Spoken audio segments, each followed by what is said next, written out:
ಇನ್ನು ಇದೀಗ ಬಂದಿರುವ ಮಾಹಿತಿಯ ಪ್ರಕಾರ ಲೋಕಾಯುಕ್ತ ಹುದ್ದೆಗೆ ನ್ಯಾಯಮೂರ್ತಿ ಶಿವರಾಜ್ ಪಾಟೀಲ್ ನೀಡಿರೋ ರಾಜೀನಾಮೆಯನ್ನ ರಾಜ್ಯಪಾಲ ಹಂಸರಾಜ್ ಭಾರದ್ವಾಜ್ ಅಂಗೀಕರಿಸಿದ್ದಾರೆ.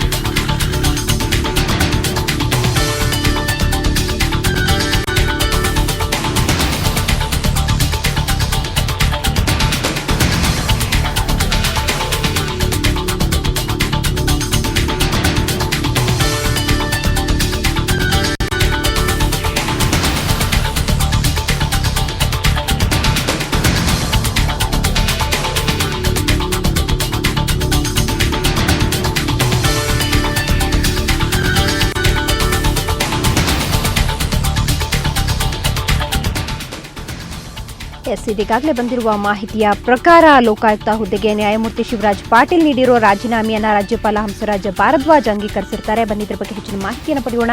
ನಮ್ಮ ಪ್ರತಿನಿಧಿ ಅರವಿಂದ್ ಬರಾದರ್ ಈಗ ದೂರವಾಣಿ ಸಂಪರ್ಕದಲ್ಲಿದ್ದಾರೆ. ಅರವಿಂದ್, ಅಂಗೀಕಾರದ ವಿಚಾರ ಎಷ್ಟೊತ್ತಿಗೆ ನಿಮಗೆ ಸಿಕ್ಕಿತು? ಇದೀಗ ಏನು ಅರ್ಧ ಗಂಟೆ ಹಿಂದೆ ಅಷ್ಟೇ ಒಂದು ಅಂಗೀಕಾರವಾಗಿದೆ ಅಂತ ಹೇಳಿ ಅವರು ರಾಜಭವನದ ಒಂದು ಪ್ರಕಟಣೆಯನ್ನ ತಿಳಿಸಿದೆ. ನಿನ್ನೆ ಏನು ಪತ್ನಿ ಹೆಸರಲ್ಲಿ ಅಕ್ರಮವಾಗಿ ಸೈಟು ಹೊಂದಿದ ಆರೋಪ ಇವ್ರ ಮೇಲೆ ಬಂದಿತ್ತು. ನಿನ್ನೆ ಸಂಜೆ ರಾಜ್ಯಪಾಲರಿಗೆ ಭೇಟಿಯಾಗಿ ಲೋಕಾಯುಕ್ತ ನ್ಯಾಯಮೂರ್ತಿ ಶಿವರಾಜ್ ಪಾಟೀಲ್ ಅವರು ತಮ್ಮ ರಾಜೀನಾಮೆಯನ್ನ ಸಲ್ಲಿಸಿದ್ರು.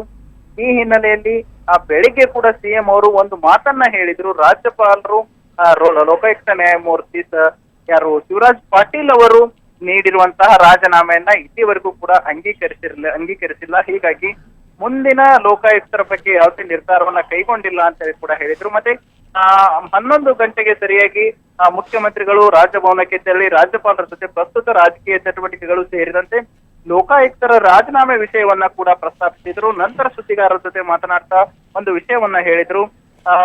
ಮುಂದೆ ಏನು ನಿಮ್ಮ ನಿರ್ಧಾರ ಕೈಗೊಳ್ತೀರಿ ಅನ್ನೋ ಪ್ರಶ್ನೆಗೆ ಹೊಸ ಲೋಕಾಯುಕ್ತ ಹುದ್ದೆ ಯಾರನ್ನ ನೇಮಿಸಬೇಕು ಅನ್ನೋದ್ರ ಬಗ್ಗೆ ಅದಕ್ಕೆ ಪ್ರಕ್ರಿಯೆಗೆ ಚಾಲನೆ ನೀಡ್ತೀವಿ ಅಂತ ಕೂಡ ಹೇಳಿದ್ರು. ಅವಾಗ್ಲೇನೆ ಒಂದು ರೀತಿಯ ಗವರ್ನರ್ ಅವರು ಇವರು ರಾಜೀನಾಮೆಯನ್ನ ಸ್ವೀಕರಿಸಿದ್ದಾರೆ ಅನ್ನೋ ಮುನ್ಸೂಚನೆಯನ್ನು ಕೂಡ ನೀಡಿದ್ರು. ಆದ್ರೆ ಯಾವುದೇ ರೀತಿಯ ಅಧಿಕೃತ ಪ್ರಕಟಣೆಗಳು ರಾಜಭವನದಿಂದ ಬಂದಿರಲಿಲ್ಲ. ಹೀಗಾಗಿ ಕೆಲವೇ ನಿಮಿಷಗಳ ಕೆಳಗೆ ರಾಜಭವನದಿಂದ ಅಧಿಕೃತ ಪ್ರಕಟಣೆ ಬಂದಿದೆ.